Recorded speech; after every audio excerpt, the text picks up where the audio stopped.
Olá, boa noite. É notícia e entrevista hoje, Célia Chacriabá.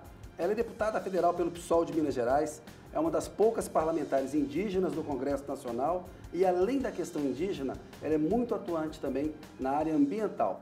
Deputada, boa noite para a senhora. Boa noite, obrigada pelo espaço. Eu que agradeço aí a senhora aceitar participar da entrevista com a gente. A senhora é uma indígena da etnia Chacriabá. Conta um pouco para a nossa audiência o que é o povo Chacriabá, que a gente sabe que é um grupo indígena, um dos poucos que sobreviveram no estado de Minas Gerais. Eu queria que a senhora falasse um pouco da história dos Chacriabás e como anda essa luta hoje. Obrigada pelo espaço de contar um pouco sobre a história, sobre a trajetória. Meu povo Chacriabá vive no extremo norte de Minas Gerais, é um povo de língua aquém. Quem conhece Xerente, Chavante, são um povo que é pertencente ao mesmo tronco linguístico, e o povo Chacriabá é um povo originário do estado de Minas Gerais. Sabe a primeira revista que teve no estado de Minas Gerais, em 1996, assim quando eu entrei na escola indígena, falava: uai, tem índio em Minas? E hoje eu falo: uai, tem indígena em Minas, tem deputado em Minas, tem jornalista em Minas, tem advogado em Minas. E é um povo que, quando você vai olhar no mapa, fica na margem do Rio São Francisco, mas infelizmente o povo Chacriabá não tem acesso ao Rio São Francisco. E eu falo que um povo que não tem acesso ao Rio São Francisco só não afoga no rio por conta de toda a ausência do que nós não vivemos no rio que nos afogou. E sabe, o povo Chacriabá foi o primeiro crime julgado como genocídio indígena no Brasil. Infelizmente, todo o território indígena no Brasil que eu conheço só é demarcado depois da morte de alguma liderança indígena. E o Chacriabá não foi diferente. Na chacina de 87, onde 3 pessoas foram mortas, e aí passou a tipificar um crime de genocídio. Assim como até hoje não tem tipificado o crime de ecocídio, e que é uma iniciativa da bancada do PSOL e que foi aprovada na Comissão de Meio Ambiente e Sustentabilidade na última quarta-feira, que foi exatamente para tipificar o crime de ecocídio, ou seja, aquelas pessoas que cometerem violência com a natureza.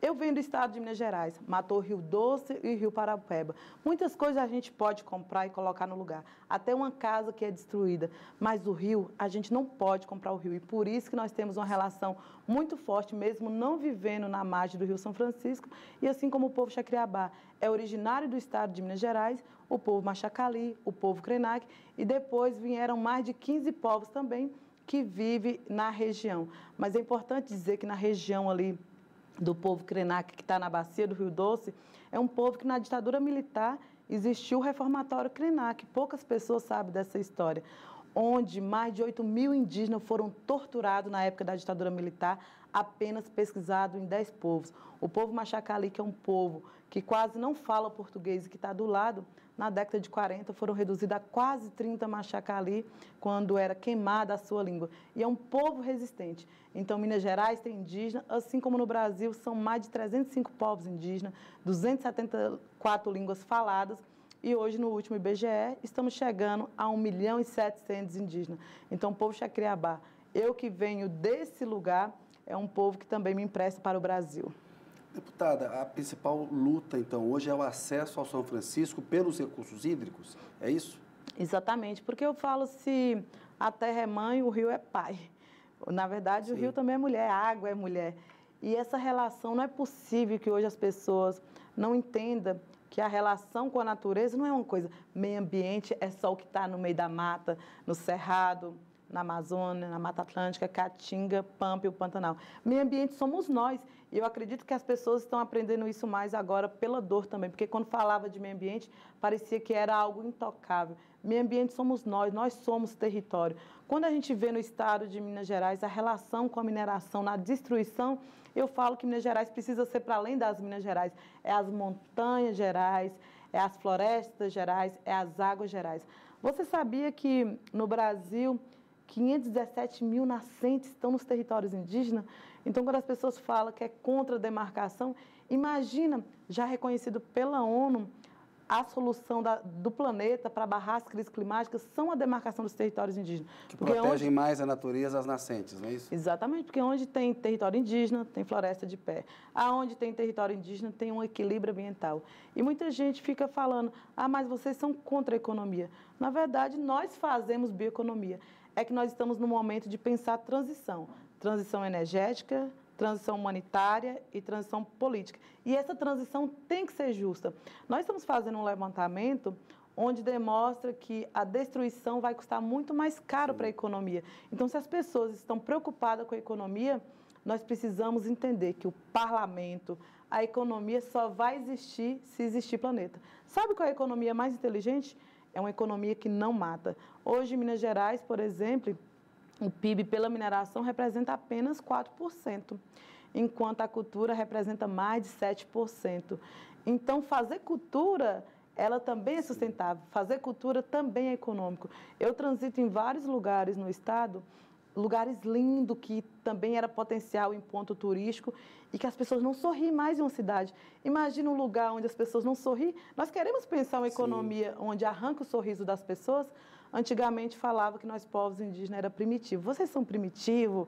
E eu falo assim, vocês comem gente? Eu falo assim, então, essa forma de pensar a economia é primitiva, é predatória, porque ela come montanhas, ela rói as montanhas, ela destrói um bem natural, que são as águas. Hoje, independente de partido, todo mundo quer banhar no rio, e sobretudo nesse calor. Então, é importante entender que a pauta das questões ambientais não é somente uma pauta política. Aqueles e aquelas que forem contra a proteção das pautas ambientais serão reconhecidos como nossos inimigos humanitários.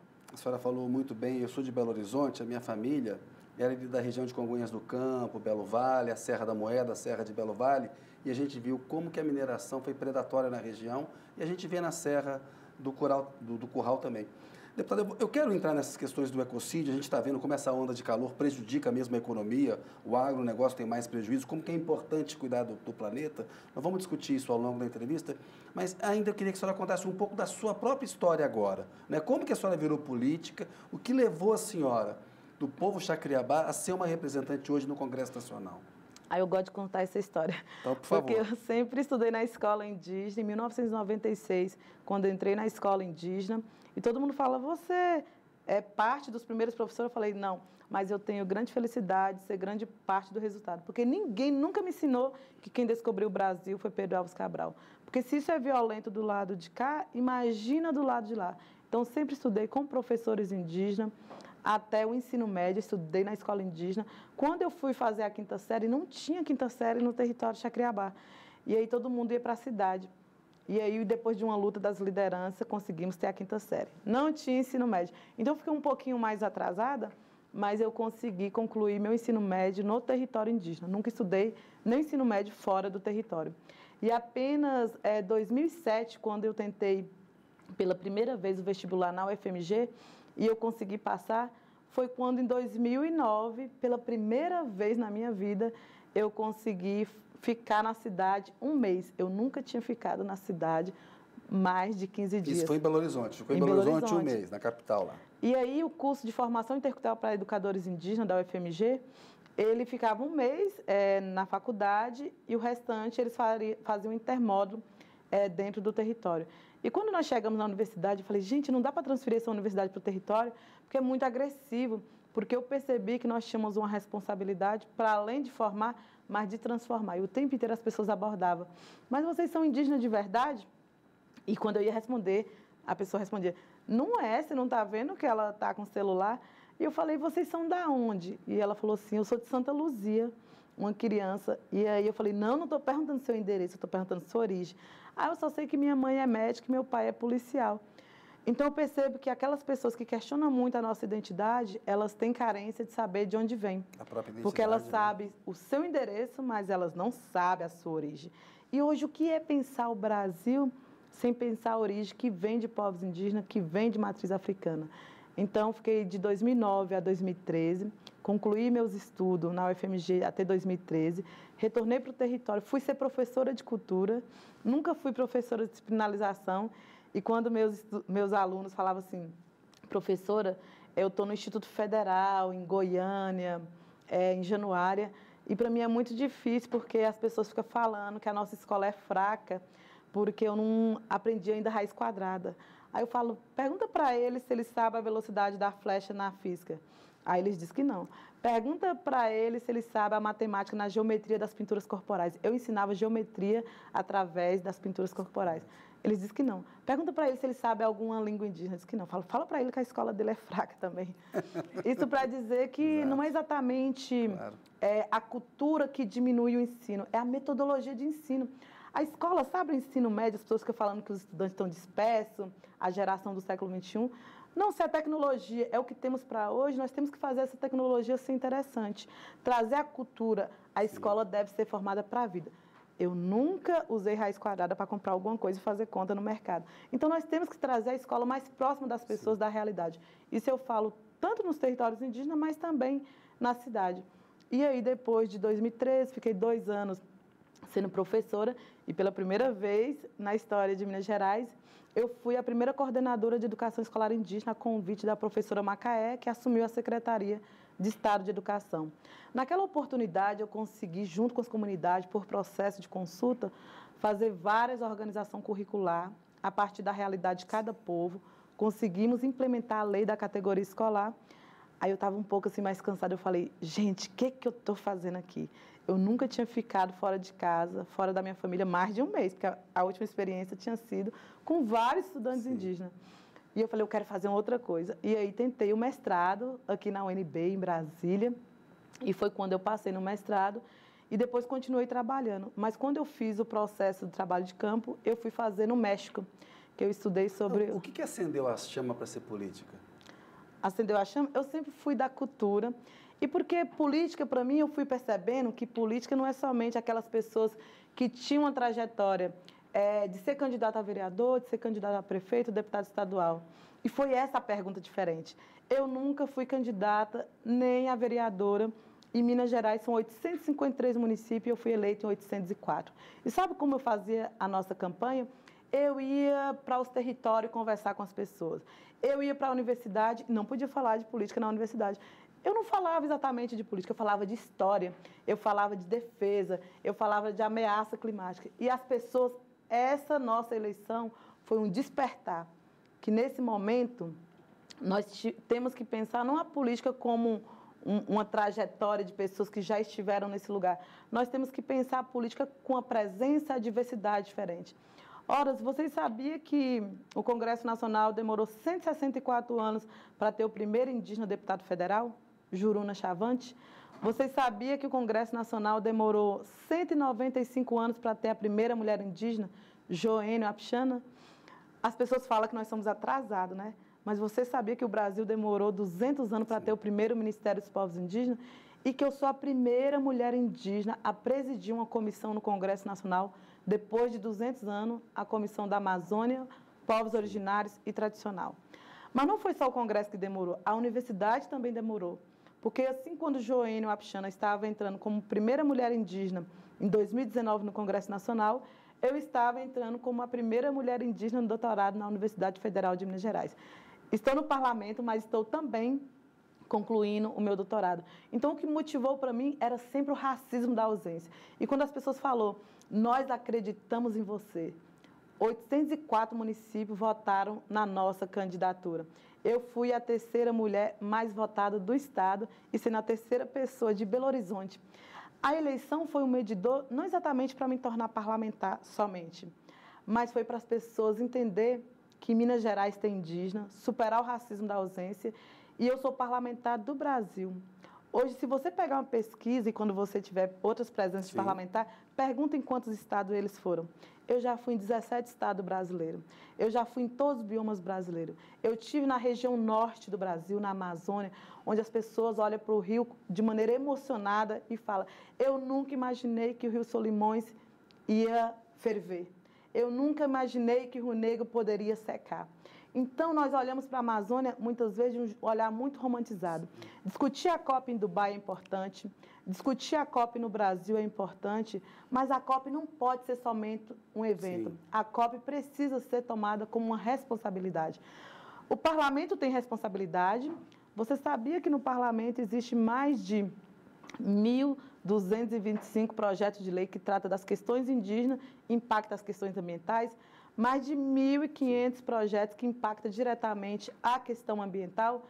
Então, nós queremos que essas pessoas vão para a COP, mas que elas voltem de maneira diferente. Sim. A pauta ambiental não pode ser tomada somente como um discurso de campanha ou somente pauta progressista. O que a Amazônia está passando agora é um sinal para o mundo. O Cerrado é o segundo maior bioma brasileiro, é o bioma mais antigo da humanidade, todos os biomas importam. A Caatinga é o único bioma existente no Brasil, não existe em nenhum outro lugar do mundo.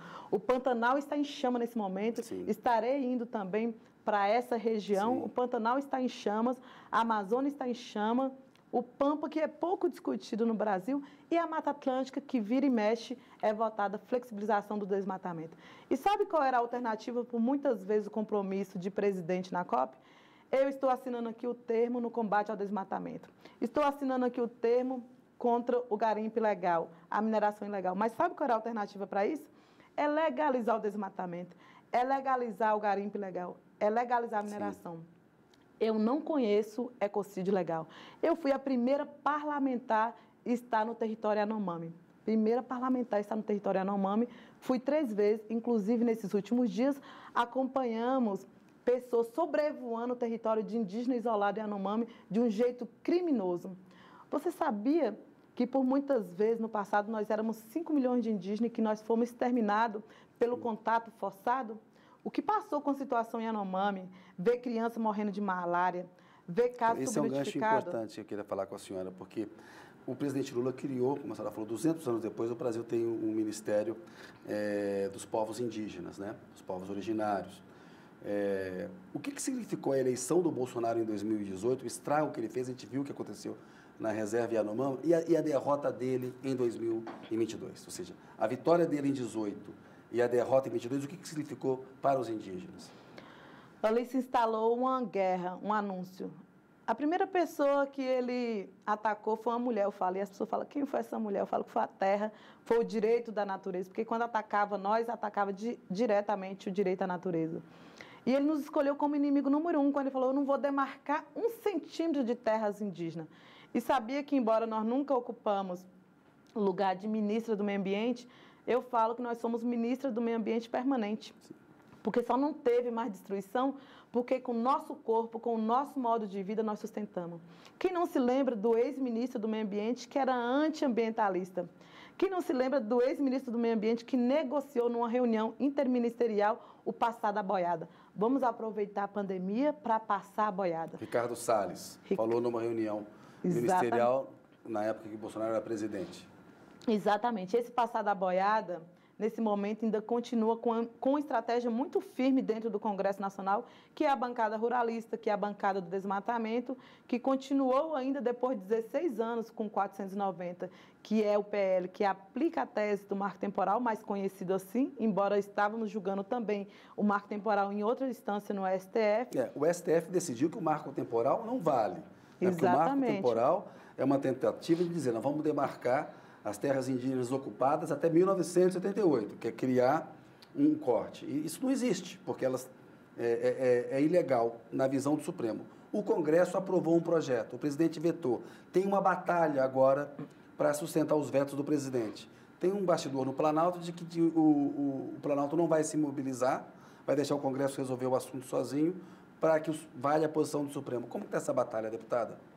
Primeiro que na contramão desse projeto de lei que estabelecia o ano de 1988 como a tese do marco temporal, eu também apresentei um projeto de lei que garante os direitos territoriais e que fixa a tese de 1500 como a tese do genocídio indígena. Marco temporal do genocídio indígena. Exatamente. Porque se é para ter um marco temporal, vamos colocar 1500 como marco temporal, né?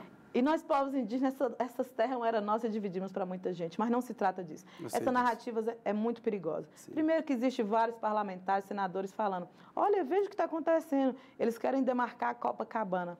Minas Gerais, Itabira, Itapecerica, todos os nomes indígenas, pedra que risca em vermelho, pedra que brilha.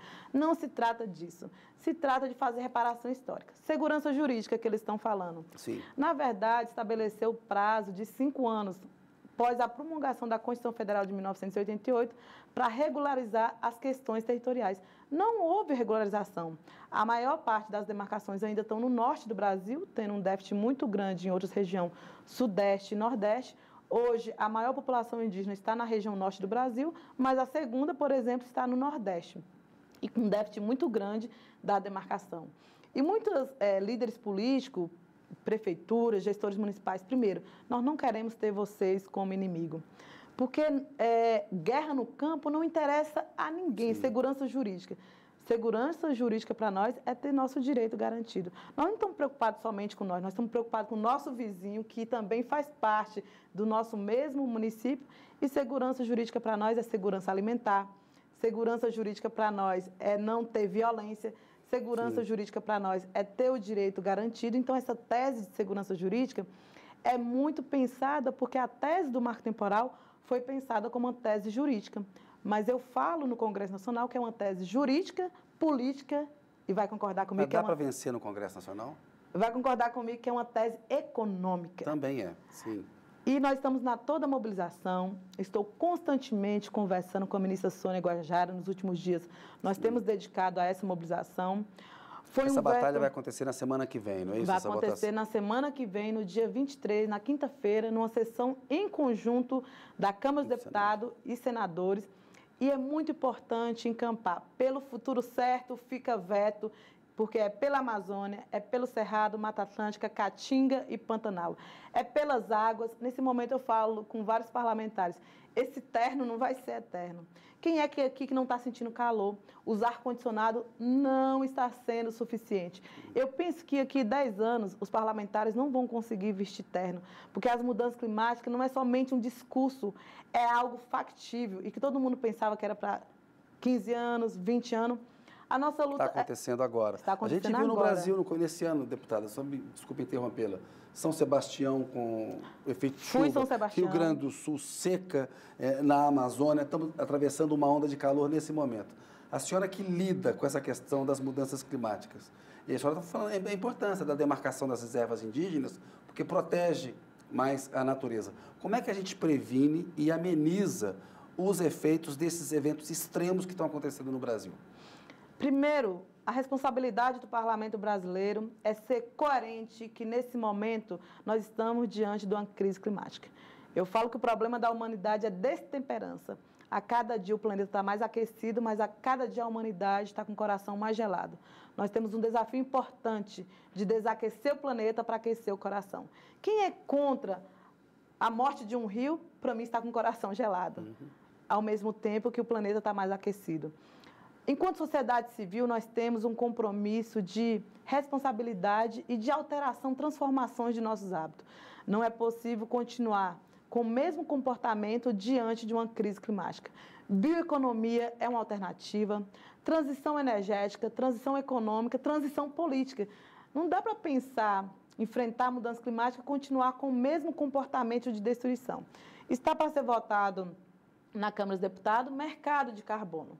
Mercado de carbono não pode ser a única alternativa à transferência de consciência, ou seja, vou pagar para as pessoas preservar, mas você não mudar o comportamento, inclusive, do consumo. Nós estamos vivendo num outro momento. Ah, mas vocês querem comer da mesma comida, vocês querem usar do mesmo celular. Primeiro que ninguém quer comer comida envenenada, ninguém quer beber água com veneno. E nós, povos indígenas, nós não deixamos de ser indígena por usar celular, nós não deixamos, que está no artigo 16 do PL 2903. Aquele povo que sofrer alteração de seus traços culturais poderão ser destinados essas terras para a União ou reforma agrária. E nós temos um compromisso de participar da política. Não é somente votar, é de acompanhar. Por exemplo, tem deputados que é a favor da causa animal e vota em favor do PL 2903 e na derrubada dos vetos. Ora, os territórios não vão conseguir sobreviver se esse animal não for preservado também. Sim, claro. É preciso ter coerência. Eu sei que tem pessoas que têm interesses diferentes, mas uma outra questão no Congresso Nacional que nós estamos conseguindo abrir um grande debate é que, independente de lado, nós temos conseguido votar pautas no combate à violência às mulheres indígenas. Mas nós queremos também que, para além de votar pautas do combate à violência às mulheres indígenas, nós votamos pauta do racismo ambiental. O racismo ambiental, ele tem identidade, ele tem cor. O que é o racismo ambiental? Explica para a gente. Racismo ambiental é quando as nossas populações estão nesses territórios, 68% das comunidades mais atingidas pela mineração no estado de Minas Gerais são as comunidades quilombolas. No Brasil, as comunidades mais atingidas pela mineração, além das populações indígenas e pelo garimpo ilegal, são ribeirinhas, são pescadores. Na Amazônia, a Amazônia tem gente, quando for discutir a COP na Amazônia, tem lugares de igarapés que as pessoas não bebem água potável. Racismo ambiental, porque são populações que vivem nessas regiões e nós vivemos esse racismo ambiental. Deputada, a senhora está falando da Amazônia, eu queria ouvir a senhora rapidamente sobre alguns pontos. A gente sabe que a floresta em pé na Amazônia ela é fundamental para estabilizar o aquecimento global. Há um debate no governo de permitir a extração de petróleo na Amazônia. Já tem alguma, mas de ampliar essa extração. A senhora acha esse um bom caminho? Eu acredito que não. Não dá para curar o mal com a mesma enfermidade. Minas Gerais, nós passa por isso na situação da mineração. A questão do petróleo é preciso pensar de maneira responsável. A ministra Marina Silva tem agido de maneira muito coerente. Se a gente for pegar exemplo o Equador, nós vamos ter exemplo, inclusive, de legislação que já está resguardando esse direito da natureza. Inclusive, inspirado no Equador, nós temos uma PEC que protocolamos, a natureza como sujeito de direito. E a natureza como sujeito de direito é dizer que a economia ela não pode ultrapassar o direito da vida da natureza. Então, essa extração de petróleo na Amazônia, ela compromete, inclusive tem um dado levantado, o quanto de comunidades indígenas que vai atingir essa exploração, o quanto de comunidades ribeirinhas que vai atingir essa exploração. E aí muita gente vai dizer, mas isso está sendo um empecilho para a economia. Mais uma vez, economia inteligente é a economia que não mata. E a ministra Marina Silva tem feito vários levantamentos de o quanto que isso vai comprometer. Inclusive, o petróleo é importante para o Brasil. O direito tem discutido, inclusive, em Genebra, no ano passado, o petróleo e o direito das empresas e direitos humanos. Mas eu falo que somente sabe ser humano aquele que sabe ser terra, aquele que sabe ser água. O petróleo é importante para a economia, mas vai existir possibilidade de sustentabilidade na região se comprometer várias nascentes? A emergência climática está mostrando isso, que não é para o planeta, e o Brasil está secando, não é o caminho, né? O Brasil tem grande parte de um problema e do desafio, mas o mais importante é que o Brasil tem grande parte da solução. Nós precisamos apenas pensar de maneira coerente, de maneira responsável. E nós precisamos pensar a questão hoje da economia do Brasil, pensada inclusive pela exportação. Nós fizemos um levantamento da lei de rastreabilidade. O quanto que é importante o Parlamento Europeu, os Estados Unidos, porque nós falamos, a Europa é grande parte do problema também, porque é quem mais recebe produto do Brasil.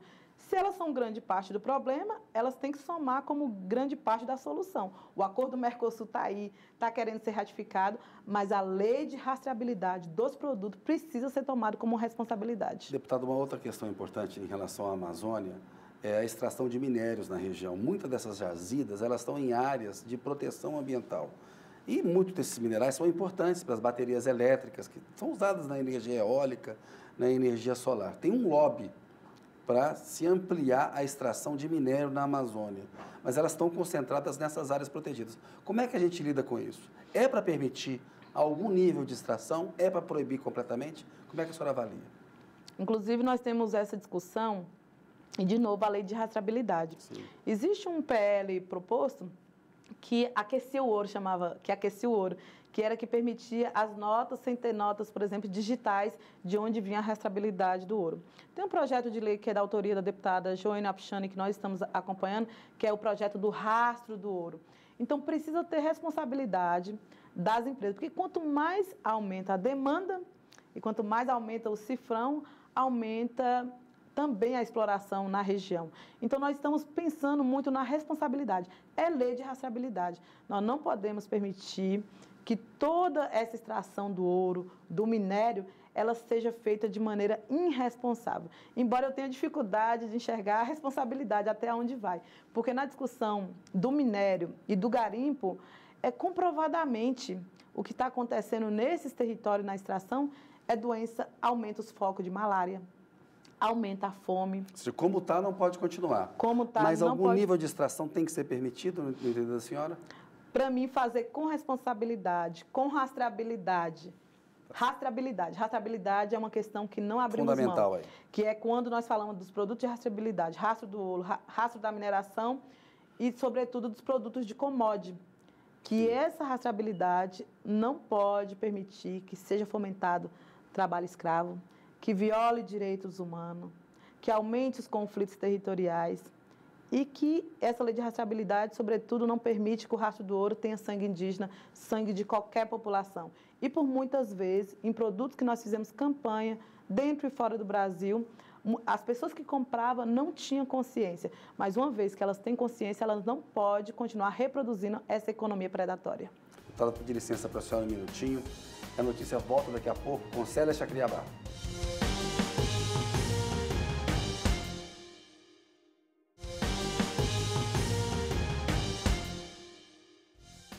Olá, a notícia está de volta com Célia Chacriabá. Deputada, a senhora está indo para a COP28, agora no fim de novembro, na Arábia Saudita. O Brasil prepara a ser sede da COP30 em 2025, em Belém, né? É um evento importante. A gente falou muito da Amazônia aqui e o mapa biomas, ele está mostrando como que as nascentes estão secando, algo que a senhora já abordou aqui na entrevista. Eu queria falar um pouquinho da questão do cerrado, porque na Amazônia, a reserva legal na Amazônia é de 80% da área e 20% pode ser explorado. No cerrado é o contrário, né? Só 20%. E a gente tem visto que mesmo fazendo um desmatamento legal, né, há espaço para desmatar mais ainda o cerrado que está secando. Esse Código Florestal não tinha que ser mudado, a reserva obrigatória, por exemplo, a reserva legal no cerrado, não tinha que ser maior do que ela é atualmente? Exatamente, eu sou do bioma cerrado, eu faço essa defesa, sobretudo em temas da COP, eu falei, é importante descolonizar a ideia dos biomas. Estamos fazendo uma luta da PEC 504 para tornar patrimônio o Cerrado e a Caatinga. O Cerrado, que é o berço das águas, mas sofre uma frente da expansão agrícola muito grande, desde a década de 50, na Marcha para o Oeste, e quando nós temos o projeto do Matopiba. E aí, nesse sentido, a forte expansão agrícola que é sofrida, inclusive eles falam assim, o Cerrado já está destruído mesmo, vão destruir mais. Só que o índice de incêndio no Cerrado é altíssimo, sim, comparado, inclusive, a outros biomas, e anos passados, se comparado até mesmo à Amazônia. Então, a importância do Cerrado é crucial. Tem espécies de vegetação que só encontra no Cerrado. O Cerrado é uma farmácia viva. Eu que sou do bioma Cerrado, dificilmente eu vou na farmácia comprar remédio, porque a nossa luta não é só para reflorestar, é para não desmatar. A nossa luta não é só para curar, é para não adoecer. E o Cerrado é alto potenciais, sobretudo nas questões dos remédios, inclusive farmacêutico. E é importante estudar a resistência das plantas, né? Porque elas são plantas, inclusive, mais resistentes, né? Que tem aí um campo muito vasto, científico, para aprender com as plantas do Cerrado, para melhorar, inclusive, o desempenho da própria agricultura e depender menos, por exemplo, de água, por exemplo. Exatamente. Eu falo que nós, povos indígenas, é igual ao Cerrado. Muito resiliente, mas nós não queremos ser só resiliente, porque ser resiliente ou resistente também cansa. Nós queremos pensar, sim, algo sustentável. Mas a vegetação do Cerrado, o mesmo porte pequeno que ela tem para cima, é o mesmo porte também de raiz profunda que ela tem para baixo. Então, o Cerrado tem essa especificidade muito grande, uma vegetação, inclusive, de caça, de flora, de fauna, sim, muito gigantesca, e é conhecido como as veias, as artérias, as bacias d'água.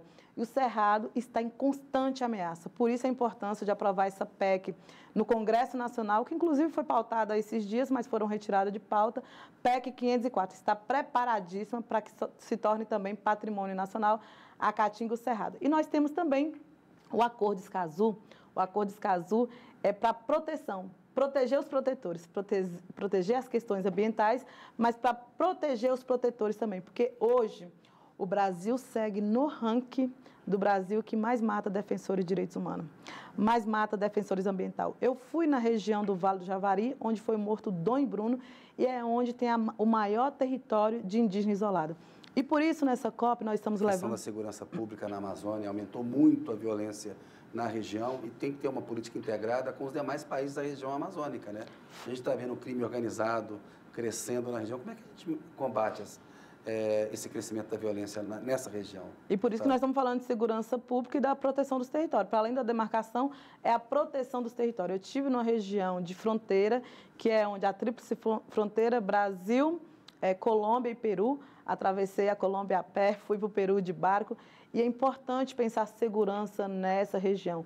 Os povos ali estão em constante ameaça, sobretudo as águas, a floresta, muitas coisas entram por ali e é importante pensar essa proteção. Nós, povos indígenas, por meio do Ministério dos Povos Indígenas, inclusive eu acabei de indicar na nossa Comissão da Amazônia, Povos Originários e Tradicionais, 3 emendas orçamentárias. Uma que vai ser destinada para a Amazônia, na produção de povos isolados, a outra para a proteção de territórios indígenas, para a implementação do PGTA, a Política de Gestão Ambiental, pelo decreto ainda da presidenta Dilma, que era a PNGAT, Política Nacional de Gestão Ambiental e Territorial em Terras Indígenas, e a outra que é também para povos ciganos, que vai ali para a igualdade racial, quilombolas e de matriz africana. E nós estamos agora com a proposta de levar para a COP, vamos apresentar, fomos aprovada por meio do Ministério do Meio Ambiente e vamos lançar a bancada pelo planeta, que é uma bancada onde reúne parlamentares do Brasil e do mundo inteiro com compromisso ambiental e vamos já ali encampar como a primeira responsabilidade da bancada pelo planeta uma campanha de emergência climática mundial. Então, é reunindo parlamentares do mundo inteiro e que está preocupado com a questão da crise climática. Deputada, a senhora protocolou na Câmara uma proposta que busca combater a violência contra as mulheres indígenas. Pergunto para a senhora, o que a violência contra a mulher indígena tem em comum com a violência contra as mulheres de uma maneira geral? O que tem de específico em relação às indígenas? E por que o número é tão alto em Minas Gerais? É muito importante falar disso. Protocolei um projeto de lei que trata do combate à violência às mulheres indígenas. Já dei um parecer favorável na nossa Comissão da Amazônia, Povos Originários e Tradicionais, de um outro projeto de lei para tornar o dia 5 de setembro, que já é o Dia Internacional das Mulheres Indígenas, para tornar o dia do combate à violência às mulheres indígenas. Acabei de relatar um projeto que foi votado na Câmara dos Deputados, da deputada Juliana Cardoso, que altera o Código Penal. Porque você sabia que nem se tratava na legislação direito específico às mulheres indígenas, a Lei Maria da Penha nunca tinha conseguido atender as mulheres indígenas. Então, esse projeto da deputada Juliana, que eu fui relatora, altera o Código Penal e também a Lei Maria da Penha. O nosso projeto trata de um combate à violência às mulheres indígenas, dialogado com a educação e com a saúde, e foi o primeiro projeto de lei protocolado em 2 línguas indígenas. Porque sequer tem dados sobre a questão da violência das mulheres indígenas. A ministra Cida, muito preocupada com essa situação, criou a primeira Casa da Mulher Indígena no Mato Grosso do Sul, em Dourados, que é onde tem o maior índice de violência. Nós estamos passando um momento de brutal feminicídio. E Minas Gerais segue o ranking muito grande de parlamentares ameaçados pela violência política. São 13 parlamentares em ameaça direta pela violência política. Somente em 3 meses de mandato no Congresso Nacional, nos levou ao Conselho de Ética, num tempo recorde, 6 mulheres ao Conselho de Ética. E sabe qual foi o resultado disso exatamente? Foi por nossa atuação no projeto 490, combatendo a tese do marco temporal, o nosso enfrentamento aguerrido, em tempo recorde, 6 mulheres. Por que 6 mulheres foram levadas ao Conselho de Ética? A maioria delas já teve o seu caso arquivado e o meu até hoje, por várias vezes, tem adiamento e não arquivou meu caso ainda no Conselho de Ética. 3 meses. Tem parlamentares que falam ali, eu nunca fui levada ao Conselho de Ética. Eu falei, pois foi preciso 3 meses para incomodar com a minha étnica. Sim. E eu falo que o parlamento é o retrato dos Cabrais do século XXI. Sabe por quê? Na invasão do Brasil, demorou 51 anos para trazer mulher para o Brasil. Você sabia que demorou 109 anos para ter a primeira parlamentar mulher no Congresso Nacional? Então, é o retrato desse Brasil conservador, desse Brasil que também é machista, que tem também no seu pilar a questão da sociedade patriarcal. E eu falo, antes do Brasil da pátria, existe o Brasil das mulheres mátria.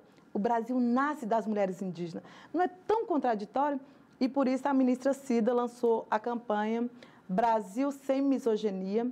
E nós estamos agora fortemente com esse projeto de lei também, que é de minha autoria, que foi feito por processo de consulta, juntamente com a Articulação Nacional das Mulheres Indígenas Guerreiras da Ancestralidade, e que realizamos uma solenidade em setembro, na 3ª Marcha das Mulheres Indígenas, que contou também com mais de 500 mulheres ali presentes, de todos os biomas.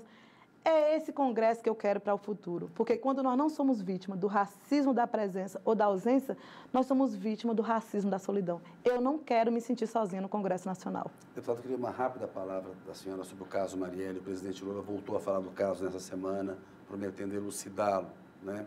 São mais de 5 anos. os autores da morte já estão identificados, mas os mandantes ainda não. Qual que é a importância de elucidar esse caso para a democracia e para a luta das mulheres? Não existe democracia continuar a assassinar mulheres indígenas, seja pela violência política, seja pela violência doméstica. Nós falamos de feminicídio, mas o que acontece também, eu falo que é mulhericídio. Quando não tenta matar a nossa voz, tenta matar o nosso corpo. E Marielle não é somente uma voz representada na política brasileira. Marielle significa uma palavra de resistência para retomar a verdadeira democracia do país. E, nesse sentido, quando o presidente Lula faz esse compromisso, porque dar resposta ao caso de Marielle é, ao menos, tentar diminuir a dor da família. Encontrei com a família nessa semana, Dona Marinete, seu Antônio, Aniele, que o tempo inteiro diz. Quando levou minha irmã, também era um recado para que mulheres também fossem interrompidas. Dialoguei diretamente com o ministro Flávio Dino, falando sobre a violência política. Ele está acompanhando, ele tem grande parte de responsabilidade no caso, ele está muito empenhado, porque também tem uma relação muito próxima com a ministra Aniele e também com a família. Então, nós esperamos justiça por Marielle para que muitas de nós não sejam mais tombadas por estar nesse lugar, que muitas de nós não sejam interrompidas, nem o microfone, nem pela bala, nem pela arma, porque é impossível pensar uma democracia quando executa mulheres. É impossível pensar uma democracia onde incomoda com a nossa presença. É impossível pensar uma verdadeira ou aprimorar uma verdadeira democracia onde existe 513 parlamentares e somente 91 mulheres. Nós chegamos, não foi para quebrar o Congresso Nacional, mas nós chegamos para romper com a política da misoginia, com a política do patriarcado que impede nossos corpos de transitar a ponto de tentar calar nossa voz. Marielle é um projeto de democracia para o Brasil. Deputada, chegamos aqui no final do programa, tem um pinga-fogo, eu pediria que você respondesse em uma, duas palavras, muito rapidamente, uma lista de presidentes, de personalidades que eu vou perguntar para a senhora. Getúlio Vargas. Foi importante, inclusive, para pensar o Dia dos Povos Indígenas do Brasil. Juscelino Kubitschek. Importante para pensar essa arquitetura que está desde Minas Gerais, também aqui em Brasília, e tem Brasília de Minas, que é pensado na arquitetura também. Ditadura Militar de 64. O povo Krenak, reformatório Krenak, mais de 8 mil indígenas torturados. Nós precisamos pensar memória e verdade, reparação histórica para o Brasil. E não é continuando reproduzindo a violência e não demarcando terras indígenas que vamos fazer isso. Tancredo Neves. Tancredo Neves. Tenho dificuldade de falar a partir do estado de Minas Gerais. José Sarney. José Sarney, importante na discussão para reaprimorar a democracia, mas ainda teve muita ausência da presença indígena nesse momento da política. Fernando Collor de Mello.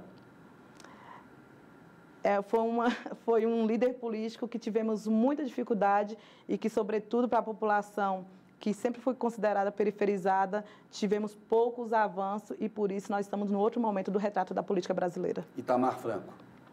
Itamar Franco, sobretudo no período das escolas indígenas, onde foram implementadas escolas indígenas no território, teve uma contribuição, embora não era exatamente de pauta progressista.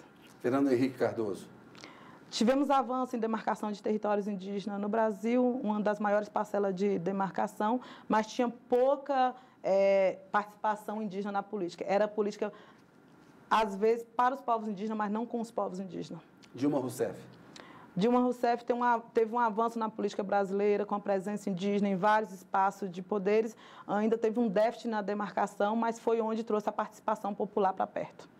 Michel Temer.